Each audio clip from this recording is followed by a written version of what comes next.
साल 13,000 एडी में ऐश और बाकी कैदियों को जंजीरों में जकड़कर मौत के घाट उतारा जा रहा है। लेकिन ऐश की जिंदगी हमेशा से ऐसी नहीं थी।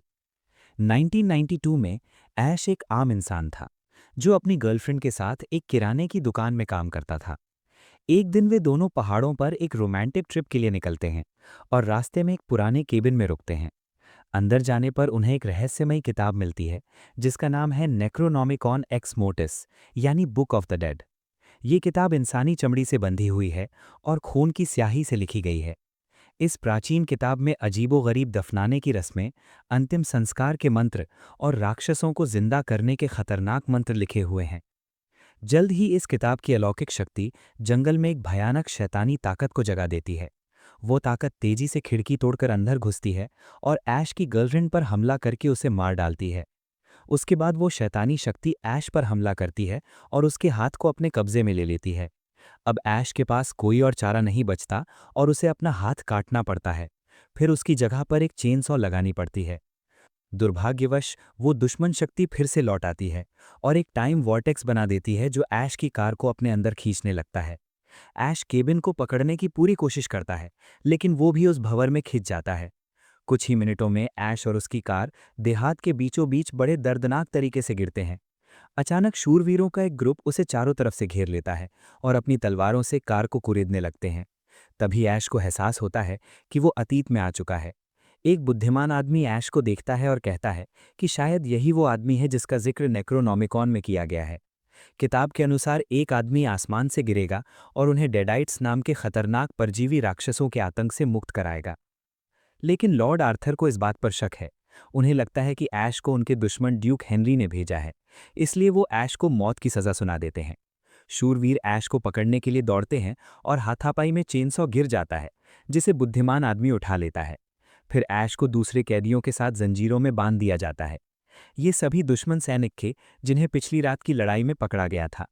इस ग्रुप को आर्थर के महल में ले जाया जाता है, जहां शीला नाम की एक लड़की अपने भाई के बारे में पूछने के लिए उनके पास आती है। आर्थर उसे बताते हैं कि उसके भाई ने बहादुरी से लड़ाई लड़ी, लेकिन अफसोस कि वो युद्ध में शहीद हो गया। इस बीच भीड़ कैदियों को परेशान कर रही होती है। शीला भी गुस्से में उनके साथ शामिल हो जाती है। ऐश को हिलाती है और उसके बाल खींचती है। उसे लगता है कि ऐश भी एक दुश्मन सैनिक है, इसलिए वो उसका अपमान करती है, उस पर थूकती है और बदला लेने का वादा करती है। एक कैदी बताता है कि ऐश उनकी टीम का हिस्सा नहीं है।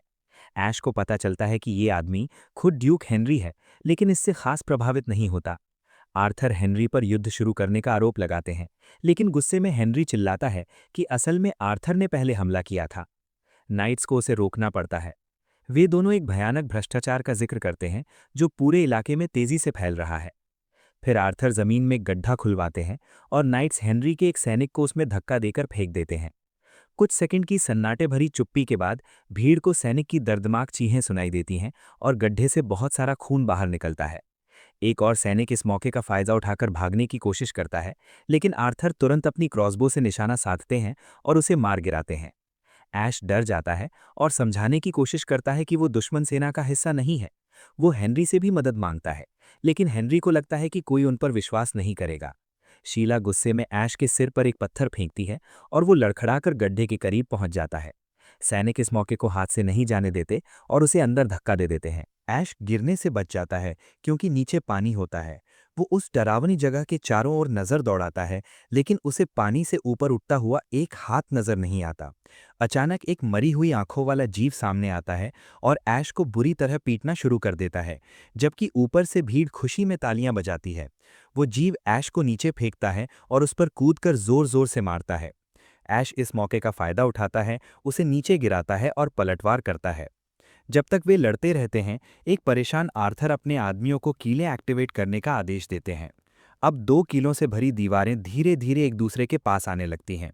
ऐश अपने दुश्मन को उन दीवारों पर फेंकता है, लेकिन कीलें उसे मार नहीं पाती। उसी पल बुद्धिमान आदमी आता है और ऐश को बुलाकर चेनसॉ उसकी तरफ फेंकता है। ऐश हवा में ही उसे पकड़ लेता है और उसका इस्तेमाल करके मरी हुई आंखों वाले जीव का सिर काट देता है। इसके बाद ऐश दीवार पर चढ़कर भागने की कोशिश करता है, लेकिन एक और मरी हुई आंखों वाला जीव छिपकर सामने आता है और उस पर हमला करने की कोशिश करता है। ऐश चेन सॉ घुमाता है और अपने दुश्मन का हाथ काट देता है, जो भीड़ में एक अनजान आदमी के चेहरे पर जाकर गिरता है। ऐश उस जीव को नीचे गिराने के लिए जोरदार मुक्का मारता है। फिर वो अपनी बेल्ट उतारता है और उसे एक चलती हुई चेन से बांध देता है, जो उसे धीरे धीरे ऊपर खींचने लगती है। मरी हुई आंखों वाला जीव उसकी टखने पकड़ लेता है।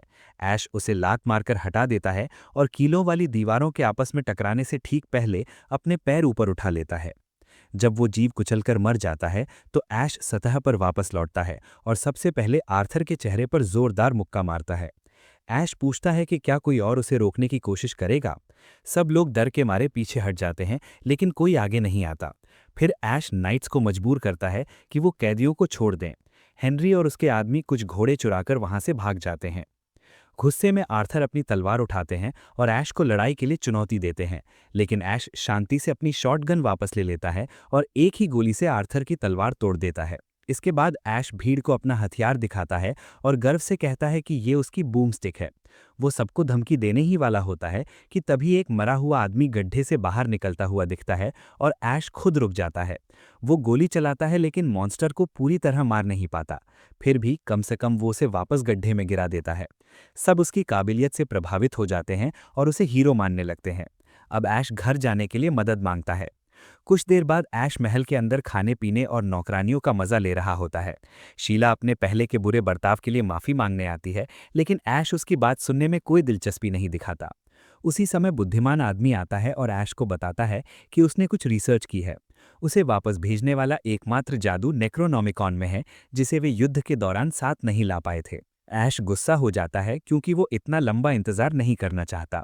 अचानक एक नौकरानी सूप का कटोरा गिरा देती है और जब सब मुड़कर देखते हैं तो पाते हैं कि वो एक डेड आइट में बदल चुकी है। जैसे ही वो हवा में तैरने लगती है, वो ऐलान करती है कि उसके लोग इंसानों की आत्माओं पर दावत करेंगे और उन्हें वो किताब कभी नहीं मिलेगी। जब वो जमीन पर गिरती है तो आर्थर उसे देखने की कोशिश करते हैं। ऐश उन्हें रोकता है क्योंकि उसे पता चल जाता है कि वो सिर्फ बेहोश होने का नाटक कर रही है। डेडाइट घबरा जाती है और ऐश व आर्थर को धक्का देकर शीला के पीछे जाने की कोशिश करती है, लेकिन ऐश उसके सिर पर मारकर उसे पीछे धकेल देता है। फिर एक नाइट अपनी तलवार से उस पर हमला करने की कोशिश करता है, लेकिन डेडाइट उसे अंधा कर देती है। जब दूसरा आदमी कुल्हाड़ी लेकर उसके पीछे आता है तो डेडाइट एक कढ़ाई उठाती है, लेकिन ऐश गोली मारकर उसे उसके हाथों से गिरा देता है। लड़ाई शुरू हो जाती है और ऐश डेडाइट से हाथों हाथ लड़ता रहता है। बीच बीच में अपनी शॉटगन से उस पर गोलियां चलाता रहता है। आखिरकार वो अपने कंधे पर बंदूक रखकर उसे जानलेवा गोली मार देता है। इसके बाद बुद्धिमान आदमी ऐश को समझाते हैं कि दुनिया को डेडाइट से बचाने के लिए उन्हें नेक्रोनॉमिकॉन की ज़रूरत है। ऐश किताब ढूंढने के लिए राजी हो जाता है और एक लोहार से बहुत बढ़िया हाथ का प्रोस्थेटिक बनवाने में मदद लेता है। जब वो आखिरी काम कर रहा होता है तो शीला उससे बात करने आती है। वो कहती है कि बुद्धिमान आदमी ऐश को चुना हुआ इंसान बताता है और वो इस जमीन को डेडाइट से आज़ाद कराएगा। ऐश कहता है कि वो सिर्फ घर जाने के लिए मदद कर रहा है, लेकिन शीला पॉजिटिव रहती है और उसे एक तोहफा देती है। वो कहती है कि वो उसके लिए प्रार्थना करेगी। जब ऐश फिर से उसके साथ बदतमीजी करता है तो शीला उसे थप्पड़ मारती है और जाने की कोशिश करती है। ऐश तुरंत उसे रोकता है और उसे किस कर देता है। अगली सुबह ऐश बुद्धिमान आदमी और कुछ नाइट्स के साथ महल से निकल जाता है। आखिरकार वे एक खास सड़क पर पहुंचते हैं जो ऐश को एक कब्रिस्तान तक ले जाएगी, जहां माना जाता है कि नेक्रोनॉमिकॉन उसका इंतजार कर रही है। बुद्धिमान आदमी बताते हैं कि किताब को उसकी जगह से निकालने के लिए 3 शब्द बोलने होंगे। ऐश अकेले जाने से पहले उन शब्दों को अच्छे से सीख लेता है। जब ऐश जंगल में पहुंचता है तो उसका घोड़ा अजीब हरकतें करने लगता है। ऐश को भी जंगल में कुछ खतरनाक होने का एहसास होता है, इसलिए वो घोड़े को दूसरे रास्ते पर ले जाता है। बेचारा जानवर जितनी तेजी से हो सके भागता है, जबकि वो अजीब चीज उनका पीछा करती है और रास्ते में आने वाले पेड़ों को गिराती जाती है। दुर्भाग्यवश ऐश गलती से एक डाल से टकरा जाता है और कीचड़ और गोबर से भरे एक गड्ढे में गिर जाता है, जबकि घोड़ा आगे बढ़ता रहता है। अब ऐश को पैदल भागना पड़ता है और वो शैतानी चीज उसका पीछा करती रहती है। कुछ मिनट बाद उसे एक पवन चक्की दिखती है। वो अंदर छिपने के लिए दौड़ता है और पकड़े जाने से ठीक पहले दरवाजा बंद कर लेता है। दुश्मन बार बार दरवाजे पर जोर जोर से दस्तक देता है। ऐश चिल्लाता है और पूरी ताकत लगाकर दरवाजे को बंद रखता है। किस्मत से वो रहस्यमयी चीज आखिरकार हार मान लेती है और चली जाती है। उस रात ऐश को अपनी आंखों के कोने में कुछ हिलता हुआ दिखता है। उसे एक डेडाइट दिखता है जिसने उसका चेहरा पहना हुआ है। ऐश उस पर हमला करने की कोशिश करता है, लेकिन पता चलता है कि वो सिर्फ एक शीशा है जो तुरंत टूट जाता है। खुद को बेवकूफ़ महसूस करते हुए ऐश वहां से चला जाता है और नहीं देखता कि शीशे के टुकड़ों में उसकी परछाइयां उस पर हंस रही हैं। ये छोटे डेडाइट शीशे के टुकड़ों से बाहर आते हैं और ऐश के पिछले हिस्से में कांटा चुभाने के लिए कांटा उठाते हैं, जिससे वो चौंक कर अपना सिर छत से टकरा लेता है। फिर छोटे डेडाइट्स गोली चलाते हैं, लेकिन ऐश गोली से बच जाता है और कांटा फेंक देता है, जो एक छोटे शैतान को मेज के पैर से पकड़ लेता है। दूसरे डेडाइट्स ऐश को फिसलने के लिए झाड़ू से धक्का देते हैं। वो पहले अपना सिर एक पाइप से टकराता है और दूसरी बार अपना चेहरा चूल्हे पर जला लेता है। अपना चेहरा अलग करने के लिए एक औजार का इस्तेमाल करने के बाद ऐश छोटे डेडाइट पर पैर रखने की कोशिश करता है, जो ऐश के पैर को चोट पहुंचाने के लिए कील लगा देता है। ऐश फिसल कर गिर जाता है और जमीन पर सिर के बल गिरता है। जब ऐश आखिरकार उठता है तो उसे पता चलता है कि छोटे डेडाइट्स ने उसे जमीन से बांध दिया है। वे उसका मुंह खुलवाने के लिए उसकी नाक दबाते हैं और एक डेडाइट उसके गले में कूद जाता है। गुस्से में ऐश आसानी से रस्सियां तोड़ देता है और डेडाइट्स छिपने के लिए भाग जाते हैं, जबकि वो ये सोचने की कोशिश करता है कि उल्टी कैसे करें। उंगली वाली ट्रिक काम नहीं कर रही है, इसलिए ऐश उबलता हुआ पानी पी लेता है। उसके पेट में डेडाइट की चीखें सुनाई देती हैं। अचानक ऐश के कंधे में खुजली होने लगती है। जब वो देखता है तो पाता है कि उसकी स्किन में एक डरावनी आंख है। जैसे ही वो आंख बड़ी होने लगती है, वो घबराकर पवन चक्की से बाहर निकल जाता है। धीरे धीरे वो आंख एक असली इंसान बन जाती है और अपना पूरा शरीर बाहर निकाल लेती है। ये शरीर बिल्कुल ऐश जैसा दिखता है और वे एक दूसरे से बेवकूफ़ी भरी हिंसा से लड़ने लगते हैं। कुछ देर की लड़ाई के बाद दोनों शरीर अलग हो जाते हैं और नया आदमी खुद को ईविल ऐश बताता है। एक अजीब डांस करते हुए वो बार बार ऐश को मारने लगता है, जिसके जवाब में ऐश उसे चेहरे पर गोली मार देता है। फिर ऐश लाश को खींचकर पवन चक्की के पास ले जाता है और उसे एक टेबल से बांध देता है। फिर अपनी चेन सॉ चालू करता है। ईविल ऐश चीखता है जब उसके टुकड़े टुकड़े हो जाते हैं, लेकिन वो मरता नहीं है। इसके बाद ऐश शरीर के सभी हिस्सों को जमीन में एक गड्ढे में डाल देता है, जबकि ईविल ऐश बदला लेने का वादा करता रहता है। ऐश गड्ढे को मिट्टी से ढककर उसे चुप करा देता है और उस पर एक क्रॉस का निशान बना देता है। इसके बाद ऐश अपना घोड़ा लेता है और कब्रिस्तान की ओर निकल पड़ता है। कुछ खंडहरों के ऊपर नेक्रोनोमिकॉन की 3 कॉपियां इंतजार कर रही होती हैं। वो बेतरतीब ढंग से एक किताब खोलता है और पन्नों के खाली जगह पाता है, जो उसे अंदर खींचने लगती है। दूर हटने की कोशिश बेकार होती है और ऐश का पूरा शरीर उसमें गिर जाता है, इससे पहले कि किताब अपने आप बंद हो जाए। किस्मत से थोड़ी और कोशिश करके ऐश उससे बाहर निकलने में कामयाब हो जाता है। हालांकि अब उसका चेहरा पूरी तरह से बिगड़ गया है और उसे इसे फिर से सामान्य करने के लिए कुछ बार अपना सिर हिलाना पड़ता है। फिर ऐश दूसरी किताब को छूता है, जो जल्दी से उसका हाथ काट लेती है और हमला करने के लिए ऊपर उड़ जाती है। ऐश कई मिनट तक किताब से लड़ता है, जब तक कि वो उसे पकड़कर वापस खंडहरों पर नहीं फेंक देता। ऐसा लगता है कि तीसरी किताब सही है और ऐश उसे पकड़ने के लिए तैयार हो जाता है, लेकिन उसे याद आता है कि उसे 3 शब्द कहने होंगे। पहले 2 शब्द तो ठीक से निकल जाते हैं, लेकिन उसे तीसरा शब्द याद नहीं आता। उसे लगता है कि ये कोई गाली थी, इसलिए वो इसे खांसते हुए कहता है ताकि इसे छिपा सके। ये सोचकर कि उसने जादू को चकमा दे दिया है, ऐश किताब उठाता है और आसमान में बिजली चमकने लगती है। जमीन हिलने लगती है और ऐश ये देखकर हैरान रह जाता है कि सभी कब्र के पत्थर ऊपर उड़ रहे हैं। महल में कुछ लोगों पर बिजली गिरती है और आर्थर सबको छिपने के लिए चिल्ला रहे होते हैं। बुद्धिमान आदमी और शीला चिंतित हैं क्योंकि कुछ गड़बड़ लग रही है। कब्रिस्तान में वापस ऐश भागने की कोशिश करता है, लेकिन कंकाल अपनी कब्रों से बाहर निकलते हैं और उसके पैर पकड़ लेते हैं। हड्डियों वाले हाथ उसके चेहरे से खेलने लगते हैं। उसे कुछ बार मारते हैं, लेकिन मूर्खतापूर्ण शरारतें भी करते हैं। जब एक हाथ उसके मुंह में चला जाता है तो ऐश आखिरकार गुस्सा हो जाता है और किताब लेकर भागता रहता है। वो अपने घोड़े पर सवार होकर चला जाता है, इस बात से अनजान कि ईविल ऐश भी अपनी कब्र से बाहर निकल रहा है। महल में सब लोग ऐश को हीरो की तरह स्वागत करते हैं। बुद्धिमान आदमी किताब को देखते हैं और तुरंत बता देते हैं कि ऐश ने सही शब्दों का इस्तेमाल नहीं किया। इस वजह से मरे हुए लोगों की सेना जाग गई है। ऐश को कोई फर्क नहीं पड़ता, क्योंकि उसे लगता है कि वे उसी किताब का इस्तेमाल करके इस समस्या को ठीक कर सकते हैं। वो कहता है कि जैसा वादा किया गया था उसे घर भेज दिया जाए। आर्थर कहते हैं कि वो अपना वादा निभाएंगे और भीड़ निराशा में चली जाती है। शीला उससे मदद की भीख मांगती है और उस खास पल का जिक्र करती है जो उन्होंने साथ बिताया था, लेकिन ऐश को लगता है कि उसमें वो बात नहीं है और शीला उसे कायर कहती है।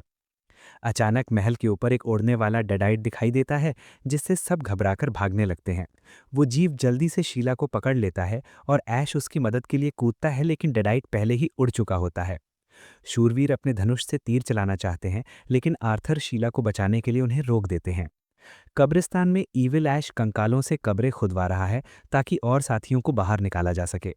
जब उड़ने वाला जीव शीला को गिरा देता है तो ईविल ऐश तुरंत उसे पकड़ लेता है और उसकी मर्जी के खिलाफ उसे किस करता है। कंकाल भी कुछ मजे के लिए 2 और औरतों को किडनैप कर लेते हैं।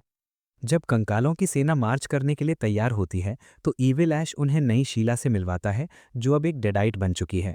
कुछ ही देर बाद एक जासूस आर्थर को बताता है कि मरे हुए लोगों की सेना 2 दिन में आ जाएगी। सब लोग बहस करने लगते हैं कि क्या किया जाए, लेकिन ऐश की गोली की आवाज़ से उनकी बात बीच में ही रुक जाती है। वो उन्हें भागने की चाहत रखने के लिए कायर कहता है। आर्थर बताते हैं कि सिर्फ 60 लोग बचे हैं क्योंकि बाकी लोग पहले ही भाग चुके हैं। ऐश उनसे हेनरी को बैकअप के लिए मैसेज भेजने को कहता है। कुछ हिचकिचाहट के बाद भीड़ उसका साथ देने का फैसला करती है। शूरवीर ऐश की कार वापस ले आते हैं और उसे गंदे ट्रंक में केमिस्ट्री की किताब मिलती है। ये किताब उसे विस्फोटकों के लिए बारूद बनाने में मदद करती है। फिर वो बचे हुए कुछ आदमियों को डेडाइट से लड़ने की ट्रेनिंग देने शुरू करता है। 2 रात बाद मरे हुए लोगों की सेना हड्डियों से बने वाद्य यंत्र बजाते हुए किले के पास दिखाई देती है। कंकाल जितनी तेजी से हो सके आगे बढ़ते हैं और ऐश आखिरी सेकंड तक इंतजार करता है ताकि तीरंदाज अपने आग वाले तीर चला सकें। बारूद की वजह से कई धमाके होते हैं और कई दुश्मन मारे जाते हैं। फिर एक दूसरी टुकड़ी गेट तोड़ने के इरादे से आती है। ऐश अपने आदमियों से कैटापुल्ट इस्तेमाल करने को कहता है। पूरे युद्ध के मैदान में आग के गोले गिरते हैं, जिससे और भी कंकाल आसानी से खत्म हो जाते हैं। ईविल ऐश उनसे खुद को संभालने और आगे बढ़ते रहने को कहता है। कंकाल खाई पर लकड़ी का पुल बनाते हैं और एक बड़े पेड़ के तने से दरवाजे को धक्का देना शुरू करते हैं। जबकि आधे इंसान गेट बंद रखने के लिए दौड़ते हैं, दीवार पर मौजूद लोग कंकालों पर पत्थर फेंकते हैं। फिर पीछे के कंकाल अपने क्रॉसबो से गोली चलाते हैं और दीवार पर कुछ आदमियों को मार देते हैं। आखिरकार दुश्मन गेट तोड़कर किले में घुसने में कामयाब हो जाता है और उन सभी आदमियों को जल्दी से मार देता है जो गेट नहीं रोक पाए थे। जब वे आंगन में पहुंचते हैं तो इंसान उनका स्वागत उन खास चालों से करते हैं जो ऐश ने उन्हें सिखाई थीं, और एक बड़ी लड़ाई शुरू हो जाती है। कंकालों की सेना बहुत बड़ी है, इसलिए इंसान ज्यादा देर तक जिंदा नहीं रह पाएंगे। अचानक ऐश अपनी मॉडिफाइड कार में आता है और कंकालों को कुचलकर या नए अटैचमेंट से काटकर उन्हें खत्म करना शुरू कर देता है। उसी पल शीला लड़ाई के बीच में दिखाई देती है और ऐश कार रोकने की कोशिश करता है। दुर्भाग्य से ये कंट्रोल से बाहर हो जाता है। वो कूद जाता है और गाड़ी को क्रैश होने से पहले आग लगते हुए देखता है। फिर शीला अपना डेडाइट रूप दिखाती है और ऐश पर भाले से हमला करती है। वो उसके सभी वार से बचता है और उसे लात मारकर गिरा देता है, जिससे वो गड्ढे में गिर जाती है। फिर वो कुछ कंकालों को नीचे गिराता है, लेकिन आर्थर घिर जाते हैं और वे उम्मीद खोने लगते हैं। जब हेनरी आखिरकार अपने सैनिकों के साथ आता है और वे लड़ाई में शामिल होते हैं, तो चीजें फिर से अच्छी लगने लगती हैं। वे बड़े कौशल से कंकालों को मारते हैं। ईविल ऐश आर्थर को बेहोश कर देता है और दीवार के ऊपर पहुंच जाता है। वो सीढ़ी को नीचे गिरा देता है ताकि कोई उसका पीछा ना कर सके। ऐश एक रस्सी पकड़ता है और उसे काटकर ऊपर चढ़ता है, जबकि दूसरा सिरा चट्टानों वाला एक भारी जाल है जो एक कंकाल पर गिरता है जो उस पर हमला करने वाला था। ईविल ऐश अपने आदमियों को ऐश पर हमला करने के लिए भेजता है। जैसे ही वो करीब आता है, लेकिन ऐश खुद का बचाव करने में कामयाब होता है और उन सभी को नीचे गिरा देता है। अचानक शीला उस पर कूद पड़ती है और ईविल ऐश इस मौके का फायदा उठाकर किताब खोजने लगता है। शीला ऐश को कुछ बार मारती है, इससे पहले कि वो उसे भाले से मारकर दीवार के ऊपर फेंक दे। जब ईविल ऐश किताब पकड़ने वाला होता है, तो ऐश उसे भाला फेंककर मारता है। ईविल ऐश उसे तोड़ देता है और तलवार से ऐश पर हमला करता है और एक भयंकर लड़ाई शुरू हो जाती है। कंकाल अपने मालिक की मदद करने की कोशिश करते हैं। ऐश एक तलवार चुराता है और एक दुश्मन को दीवार के ऊपर फेंक देता है। फिर दूसरे कंकाल और ईविल ऐश से एक साथ लड़ता है। कई वार करने के बाद ऐश अपनी बुरी आत्मा को तलवार से मारता है, लेकिन इससे कुछ नहीं होता। लड़ाई जारी रहती है और ऐश एक मशाल पकड़कर ईविल ऐश को आग लगा देता है, फिर उसे महल से नीचे फेंक देता है। कुछ ही सेकंड में ईविल ऐश एक कंकाल के रूप में वापस आ जाता है। उनकी लड़ाई जारी रहती है और जब ऐश निहत्था हो जाता है तो उसकी मशाल गिर जाती है। वो ईविल ऐश के सिर पर कुछ बार मुक्का मारता है, लेकिन उसे भी दीवार के ऊपर फेंक दिया जाता है। उसी समय वो देखता है कि मशाल बारूद वाले गुलेल पर लगी एक फ्यूज को गर्म कर रही है। फिर ईविल ऐश हाथ में किताब लिए गुलेल पर उतरता है, अपनी जीत का जश्न मनाता है। ऐश उसका हाथ काट देता है ताकि वो किताब गिरा दे, इससे पहले कि वो गुलेल की रस्सी काट दे। इससे ईविल ऐश बारूद के साथ आसमान में उड़ जाता है और विस्फोट से वो पटाखों की तरह फट जाता है। अपने नेता के बिना कंकाल तुरंत भाग जाते हैं और इंसान अपनी जीत का जश्न मनाते हैं। शीला फिर से इंसान के रूप में जागती है और ऐश से मिलती है। इंसानी सेनाएं तलवारें उठा लेती हैं क्योंकि उन्हें लगता है कि युद्ध जारी रह सकता है, लेकिन आर्थर और हेनरी गले मिलते हैं। अगले दिन बुद्धिमान व्यक्ति ऐश को वो जादू सिखाते हैं जिसका इस्तेमाल उसे घर जाने के लिए करना है। ऐश शीला को आखिरी किस करके अलविदा कहता है और घोड़े पर सवार होकर चला जाता है। वर्तमान में ऐश वापस आ गया है और एक सहकर्मी को पूरी कहानी बता रहा है, ये मानते हुए कि उसने शब्द ठीक से नहीं बोले थे। जब वो सेल्स गर्ल के साथ फ्लर्ट करने की कोशिश करता है तो तेज हवा से बिजली चली जाती है और एक ग्राहक अचानक एक डेडाइट में बदल जाता है। वो ऐश को नीचे गिरा देती है और सेल्स लेडी पर हमला करने के लिए तैयार हो जाती है, लेकिन ऐश स्टोर के शेल्फ से बंदूक लेता है और गोली चलाने से पहले एक कार्ट पर कूद जाता है। डेडाइट गोलियों से बच जाती है और उससे हाथ से लड़ने की कोशिश करती है। हालांकि ऐश उसके कूदने का इंतजार करता है और फिर से गोली चलाता है और इस बार वो उसे मार देता है। वो कहता है कि इससे उसे राजा जैसा महसूस हो रहा है और वो सेल्स लेडी को किस करता है। ऐसे और वीडियो देखने के लिए सब्सक्राइब करना और नोटिफिकेशन ऑन करना ना भूलें। देखने के लिए धन्यवाद।